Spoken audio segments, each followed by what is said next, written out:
No, excluding the commas and we are excluding this parenthesis, the particular thing which is enclosed within the semicolon is also considered to be a token. And you know, the comma is also another token. Sorry.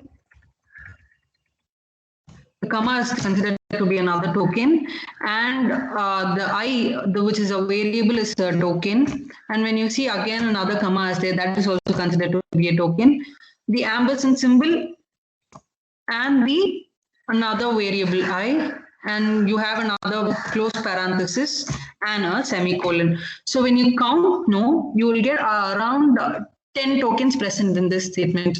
So what the thing is, whatever, if you take a statement and if you see that that particular statement consists of all like identifiers, constant, parentheses, everything, each and every state in each and everything is considered to be as a token. So when you consider this particular statement, you find there are 10 number of tokens. So the number of this is just a basic question, you know, in order to like start from the beginning, I've given you this question. So you can just have a glance or something. So printf and the thing which is enclosed within the semicolon, the comma, the I and the comma and the ampersand and the close parenthesis and the semicolon. When you split up everything, you will get around 10 tokens. Moving on to next question. So what will be the output of the following program? You can take a minute or so and no, just try to find the answer.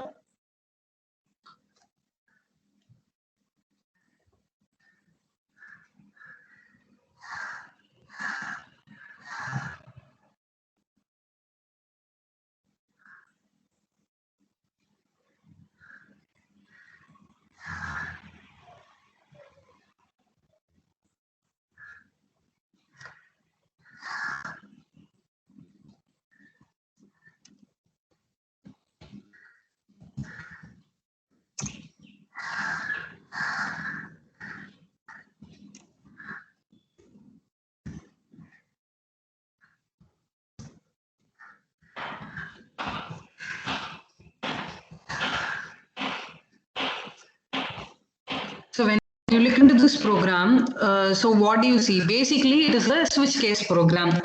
So in a switch case, in a switch statement, if a case is executed and if the case does not contain a break, then all the subsequent case statements are executed until a break statement is found.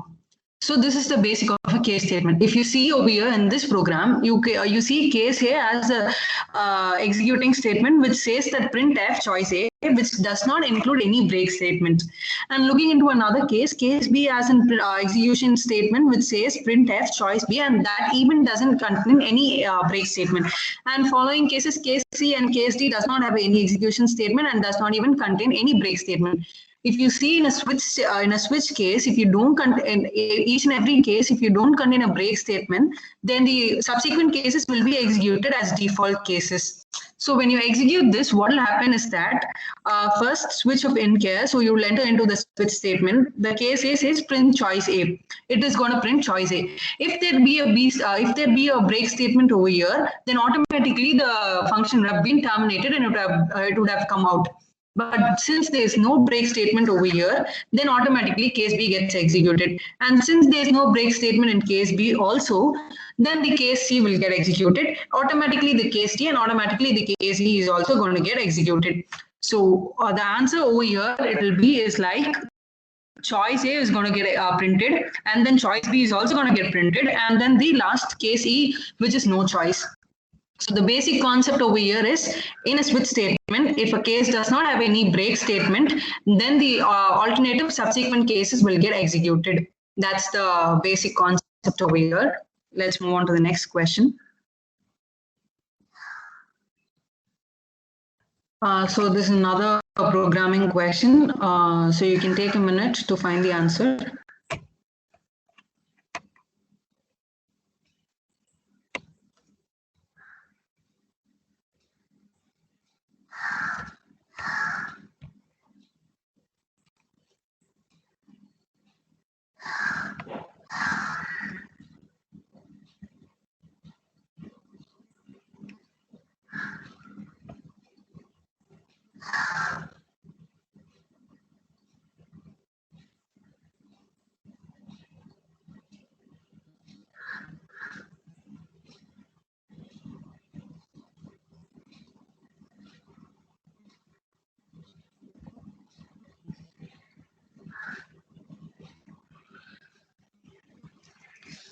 So let's solve this. So what the question here is, consider the following C function definition where int trial int a comma b comma c, so the three integers being declared here, and the condition is that if a greater than or equal to b and c less than or equal c less than b. So if these two conditions is to be true, then you have to return b. Else, if any one of the condition is false, then move to the else statement, which says that a greater than or equal to b. Then if this condition, else if condition gets satisfied, then you have to return trial a comma c comma b, which is nothing but it is again going to the function calling there. If even the else if statement isn't true, then you have to come to an else statement which says return trial b comma a comma c. The total concept over here is, you get into a function, you declare three variable. If the if condition becomes true, then you have to return b. Else, if you check another condition and you again call the function with you just rearrange the variables. If even the else if condition is false, then you move to the else condition, which again calls the trial function with the interchanging of the variables. So what we have to find is what this function does. What this trial function exactly gives the output. Either it finds the maximum of a comma b comma c, or it finds the minimum of a comma b comma c, or it finds the middle number, or none of the above. So we have to look into. Let's just see the first condition, which says a greater than or equal to b and c less than b. If you see, this operator, what it does is that if both the condition only satisfies to be true, then it will return b. If this particular else if condition becomes true, then it has to call the function a comma c comma b. And if this condition over here, you see no trial, if this condition, there's no condition over here. So automatically the default condition is you have to again call the function with interchanging of these variables. So let us get into the first condition, which says a greater than or equal to b and c less than b. If this condition is true, like both the condition, that is the a greater than or equal to b is true and c less than b is true, it will return the middle number, which is nothing but the b. You see, the middle number over here is b. So if these two conditions, if these particular two conditions become true, then the middle number will be returned. Again, if you call the trial function, if you're going to call the trial function, it'll again return the middle number. So this function returns nothing but it is helpful to find the middle number of a comma b comma c. So this becomes the answer over here. Now, if you consider the maximum or minimum function, if it is going to be maximum or minimum function, the condition would have changed here. You could have changed it like a greater than or equal to b and a greater than or equal to c. So if these two conditions becomes true, we can obviously say it is going to find the maximum of a comma b comma c. And if any one of the condition is false over there, then we could have said that it finds the minimum. It's just you could have said that it finds the minimum of a comma b comma c. What it does over here is it just checks whether the particular first variable is greater than the second variable and the third variable is lesser than the second variable. If these two conditions become true, it returns the middle number. So this snippet just finds the middle number of a comma b comma c. So moving into the next question. Yeah, the next question is also a programming question. So take a minute or so to find the answer. So I just missed an option here. Sorry, I'll just add it to it.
So let's just try to solve this now.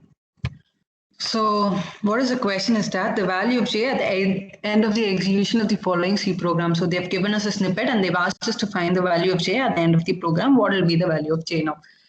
So let's see. There's a function called incr in which a variable int I is being declared.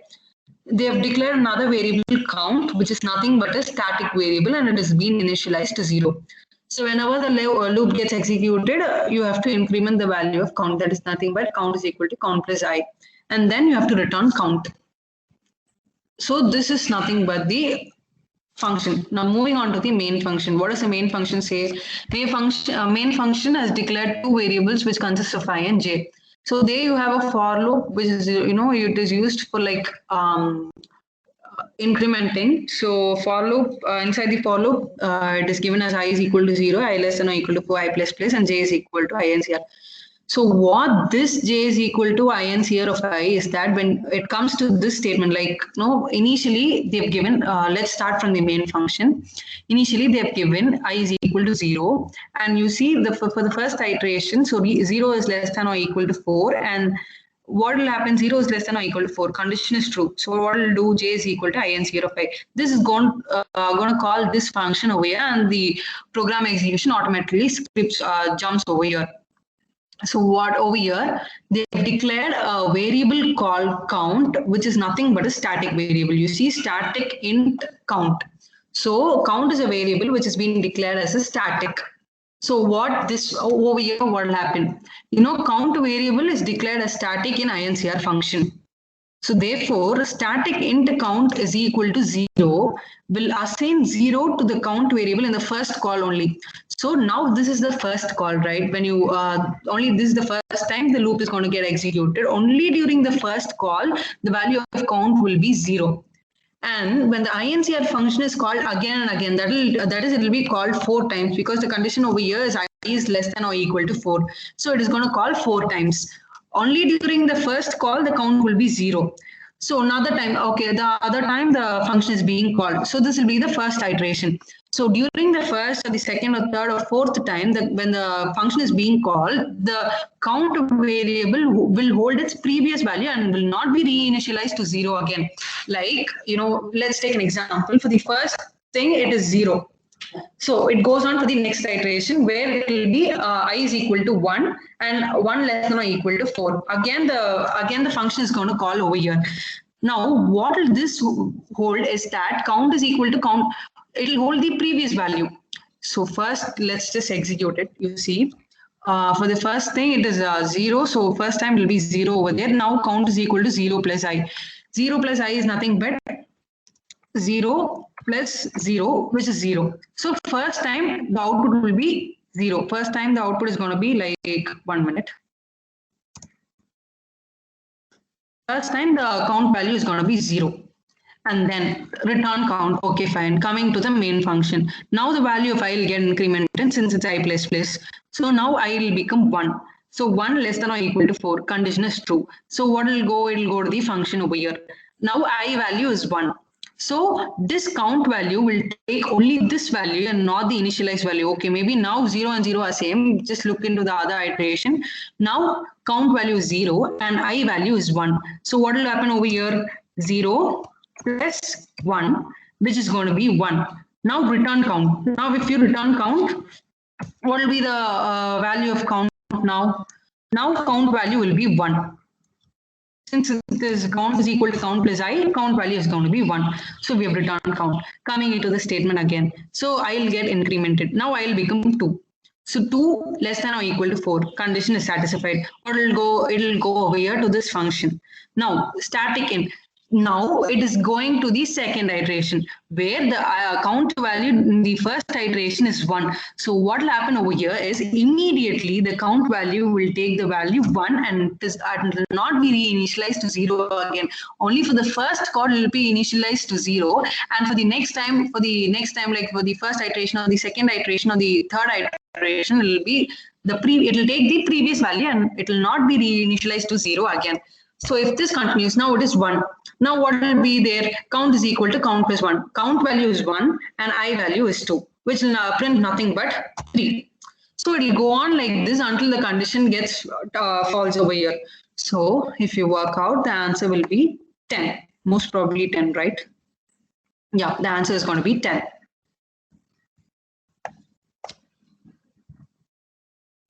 So if you want, I can just tell for the first iteration. Okay, I'll just erase over. I'll erase over this, and no, I can make it more clear. Let's just push this over here, and no, insert another text box, and I'll let you know how this iteration is going to work. So when you see for the first iteration, when I is equal to 0, the count value is going to be 0 plus 0, which is equal to 0. This is for the first iteration. I is equal to 0. The count value is 0 plus 0, which is equal to 0. And for the second iteration, when I is equal to 1, what is going to happen when I is equal to 1? No, I is equal to 1. 1 is going to be over here, and the count value is also going to be 0. So when I is equal to 1, what will happen to count is equal to 0 plus 1, which is going to be 1. Now the value of count is 1. For the next iteration, even though if it is for the first time, even though the count is being initialized to 0, since it is a static variable, it will get the value of the previous iteration. So now the value of count is 1. Now moving again, when I is equal to 2, 2 less than or equal to 4, yes, the condition is true. So what will be the count value now? Count will be equal to 1, which is nothing but the count value plus the I value, which is equal to 2, and the output will be 3. This 3 will be assigned to the count variable now. Moving into the next iteration, when I is equal to 3, what will be the count value? So when I is equal to 3, the condition is true. It will go into the loop.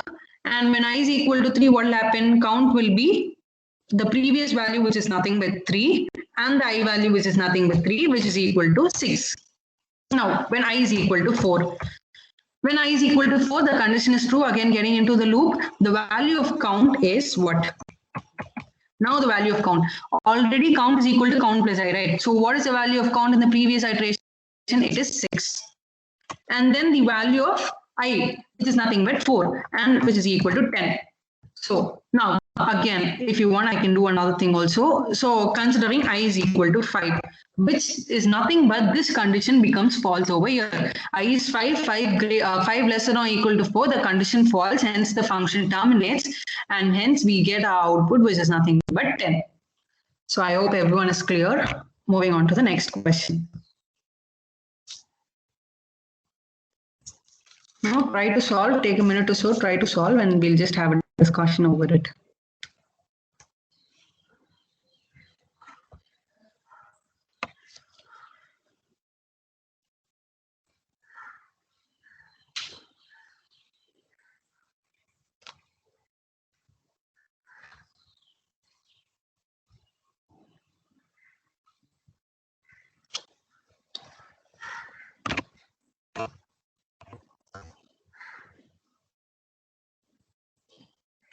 No, in this question, you have a key point, which is nothing but the main memory is byte addressable. So think over the point and try to find the answer.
So let's see the question now. So what is the question is that consider the following declaration of two-dimensional array and see. Okay, they have declared a two-dimensional array where char A of 100 and 100. So this is a two-dimensional array. Obviously, it will be declared in this way.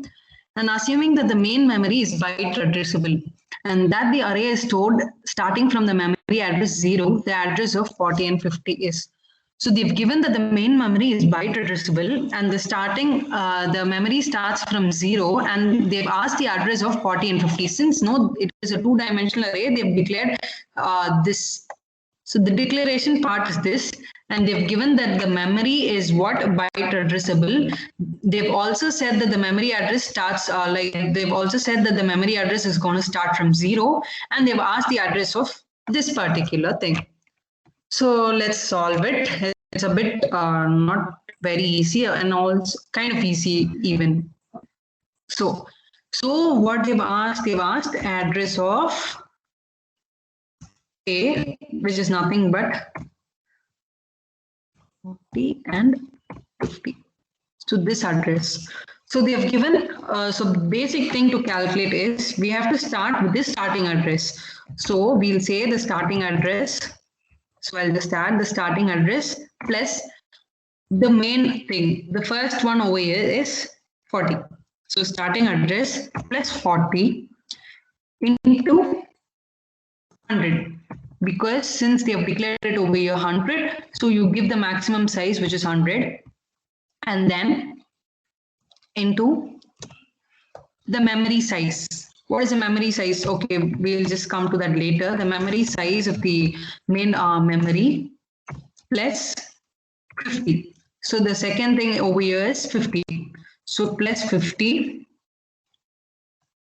into memory size.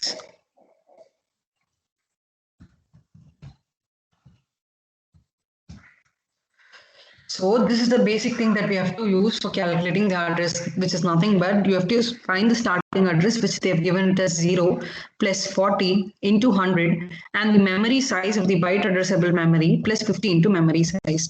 Since the byte address, they've given that the main memory is byte addressable. The memory size of a byte addressable main memory is 1. So the important point to be noted over here is, sorry,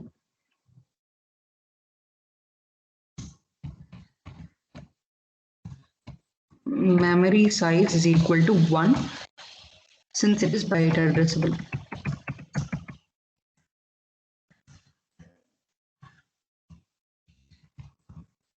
So now calculating, you know what, starting address is 0 as they have given in the question, plus 40 into 100.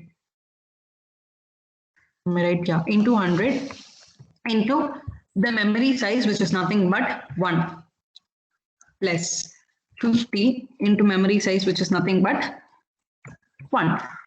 So if we calculate this, what will be the answer? 40 into 100, which is nothing but 4,000 into 1, 4,000 plus 54,000 and 50 is going to be the answer.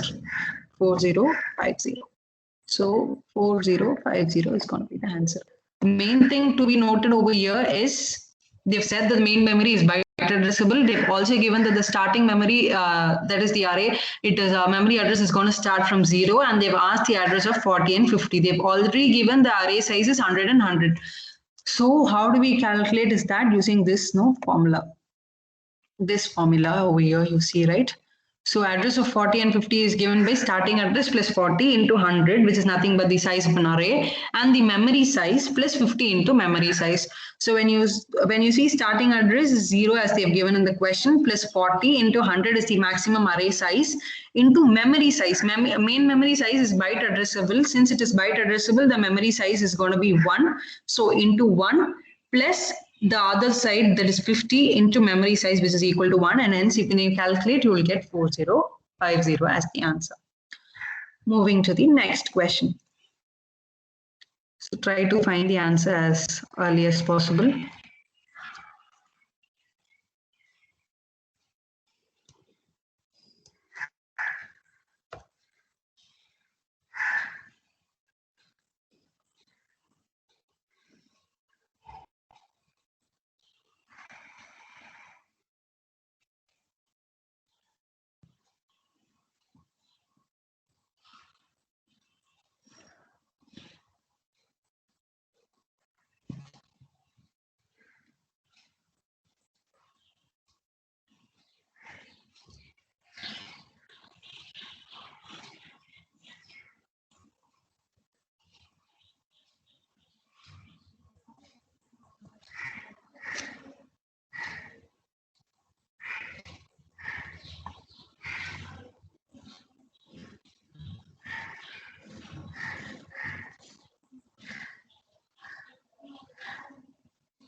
So let's just solve it. So what is the question? They've given us a snippet and they've asked the following, what will be the above, no answer for the above program that is given here.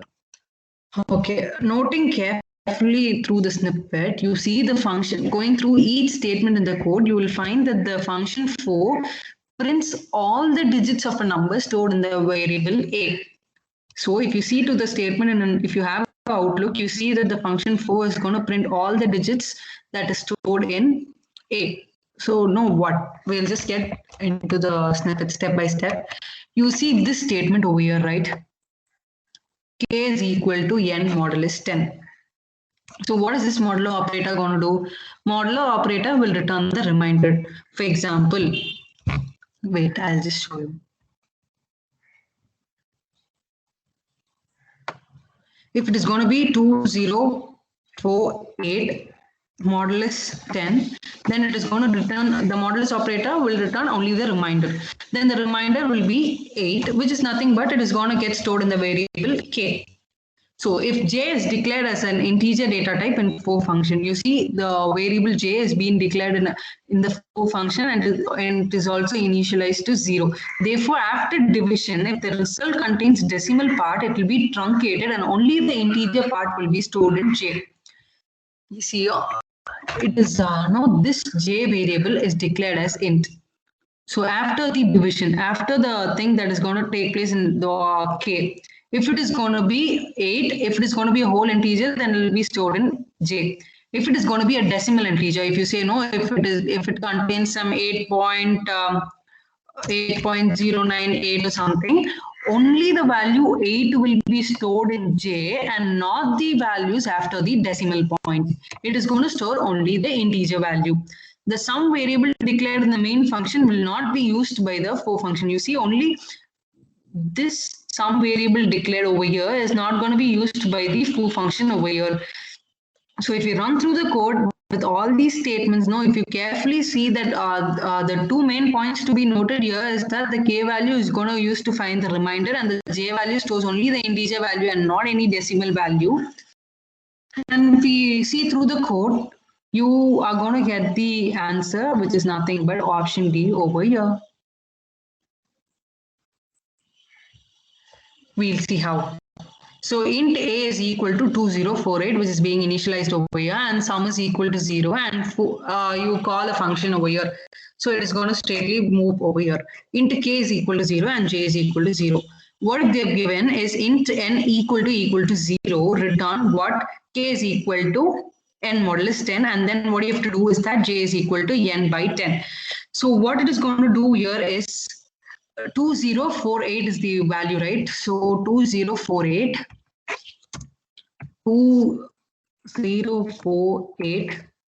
divided by 10. Divided by 10. The actual result over here is going to be 204.8. What value will be stored in j? Only the integer value the j is going to accept.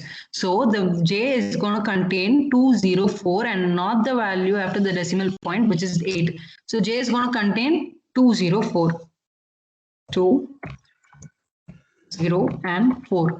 So when you see the options, you get 204 and then the 8 and then the 0. So definitely the option D is going to be the answer over here. Moving to the next question.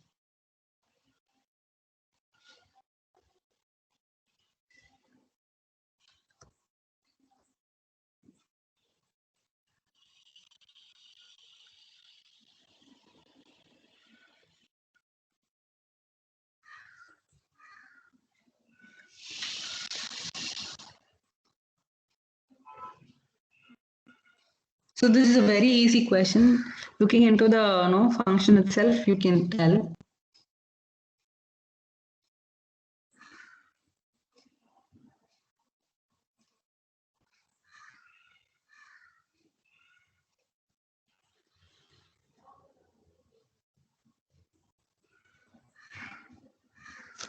So this is not a for statement. This is actually a function over here. Point to be noted. This is not a for statement. Sorry. This is not a for loop. It is a function over here.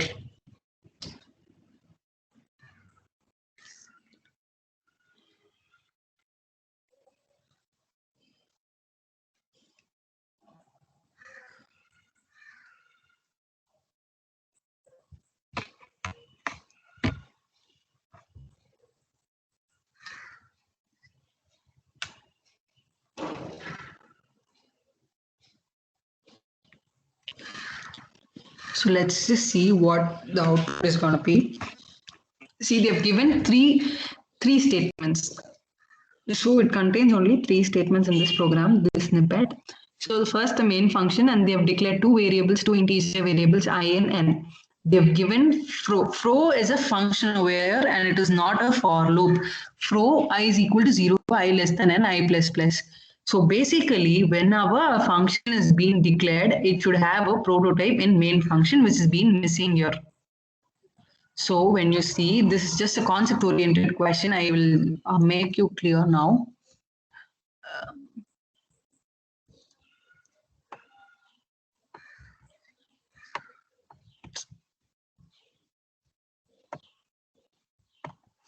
See the function, no, the function fro should have prototype in the any function that is being declared within another inside a main function should have a prototype, which is completely missing here. This seems to be like a for loop and not even a function. So declaring it as a function, it should have some prototype in the main function, which is missing here.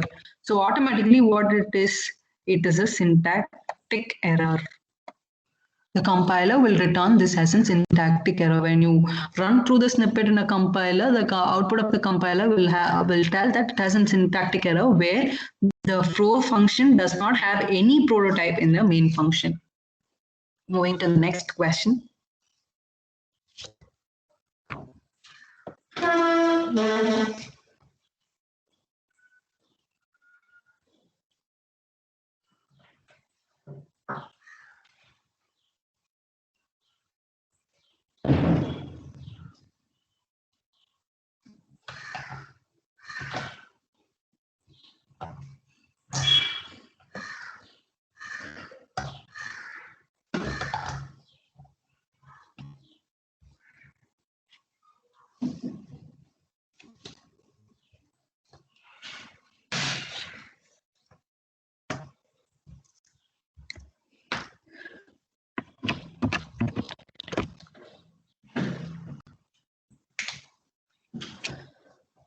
So what the question is that consider these two functions.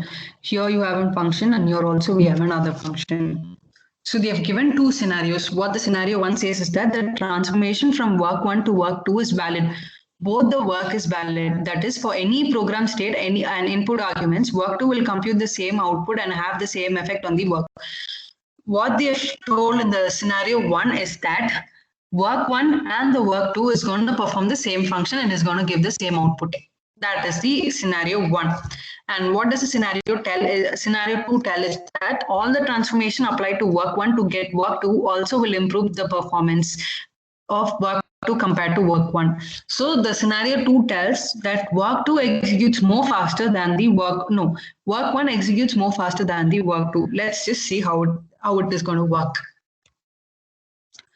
So when you see both the functions, work 1 and work 2 also performs the same task. You can also see work 2 contains a bit no extra statement, but both of these are going to perform a single work which is going to be same.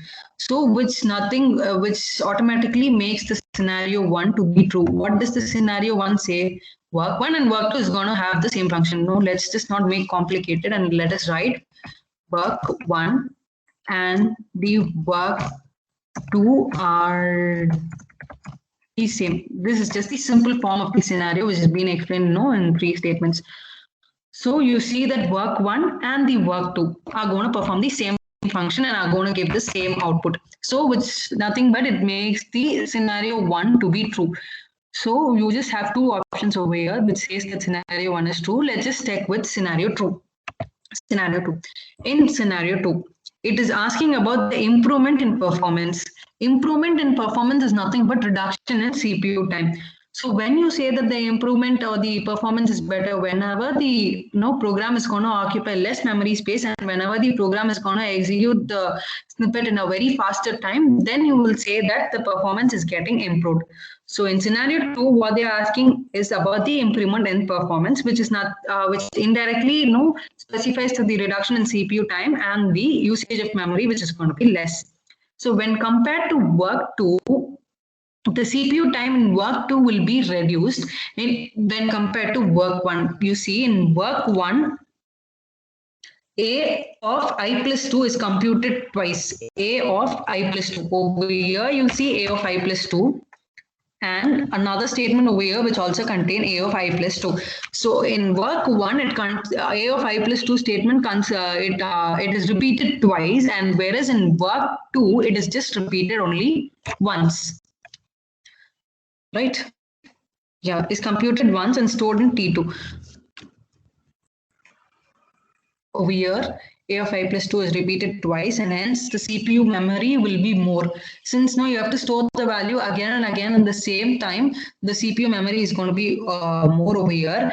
And over here, it is just only once, and it is going to store the store the value in T2. When we consider the performance in terms of reduction in CPU time, then S2 is going to reduce the CPU time, and it is going to execute faster, and it is also going to occupy lesser time. So what they have told in scenario 2, that is work 1 is going to execute faster than work 2. The short note of the scenario 2 is nothing but work 1 is going to execute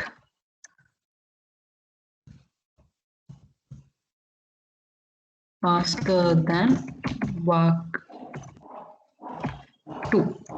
This is the short note of the scenario 2, which is completely false. You see, work 1 consists of this big statement. It is repeated twice, and in work 2, it is just called only for once, and the variable and the value that is going to be performed here is automatically going to get stored in T2, which reduces the memory size. And since it is only once, the CPU processing time will be faster. So, which directly indicates that the scenario 2 is false. So hence the answer over here is S1 is going to be true and S2 is false. S1 is nothing but work 1 and work 2 will have the same output. They are going to execute the same function and they are going to have the same output, which is true. And what does the scenario 2 tell? Scenario 2 tells that work 1 is going to execute faster than work 2, which is completely false, because work 1 is going to use a larger memory space and a larger CPU processing time, whereas the work 2, no, a bit, it is just a bit lesser, it uses only less memory, and also it executes faster than work 1, which says that scenario 2 is completely false. So scenario 1 is true. Sorry, scenario 1 is true and scenario 2 is false. I've marked the option wrongly. So option C is going to be the answer. Sorry, I've marked it wrongly. So S1 is completely true and S2 is going to be false. Moving on to the next question. So it is one snippet over here and you've got to answer 2 questions. So have a look at it and we'll execute it.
So let's see. Consider the following recursive C function that takes two arguments, unsigned in, the snippet is unsigned int foo, unsigned int n, and int r. So both the variables n and r as declared as integer variables, which is unsigned. And they've given a condition where if n greater than 0, we have to return n modulus r plus o of n divided by r comma r. What does this modulus operator does? It does return returns the reminder variable. So when you solve, they've asked the value of 4, 345, comma 10. So let's solve. They've asked what is 4, 345, comma 10. We have to find the answer for this. And how they've declared the function over there. So we'll try to solve this.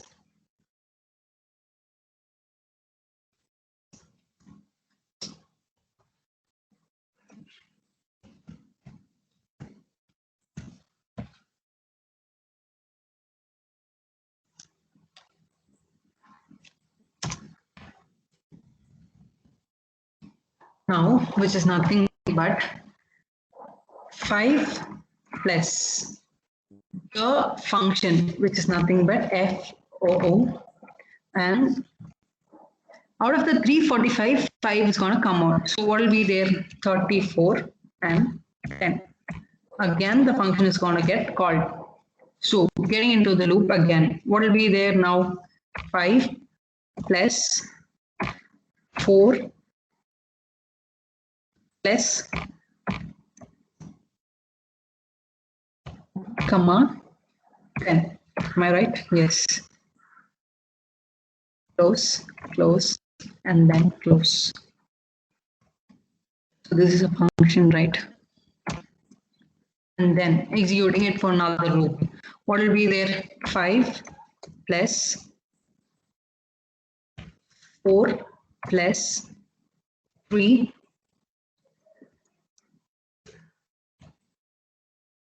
plus the function now. So out of 345, the 3 integers have been removed. So what will be there is 0, comma 10. Now we have to close everything. This is how it is going to get executed. This snippet over here, this return statement is going to execute in this particular way, out of which I've given how it is going to be executed for each loop. Now let us see what will be the answer at the execution of each loop. So for the first thing, it will be 5, and then plus what has come out for the next time is 4, and then the output for the next iteration will be 3, and then you have nothing. Like out of 345, first the integer 5 is being removed, and then the 4 and the integer 3, and when all these 3 integers are being removed, there's nothing left out, which is nothing but 0. So 0. So what will be the answer? 5 plus 4 plus 3, which is nothing but 12. So what is the return value? The answer over here is 12, which is nothing but option B.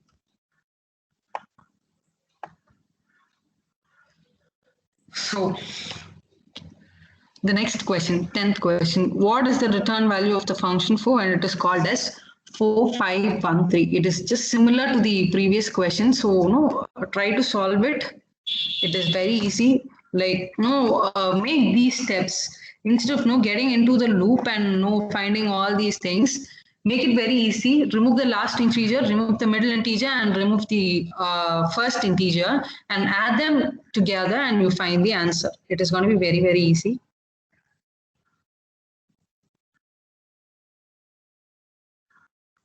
So when you look at the snippet and you get this answer right. So you can find what kind of function is this. This is a snippet which is going to declare a basic function. Nothing but it is used to return the sum of digits in the number n. If n is going to contain you see 3, 4, 5.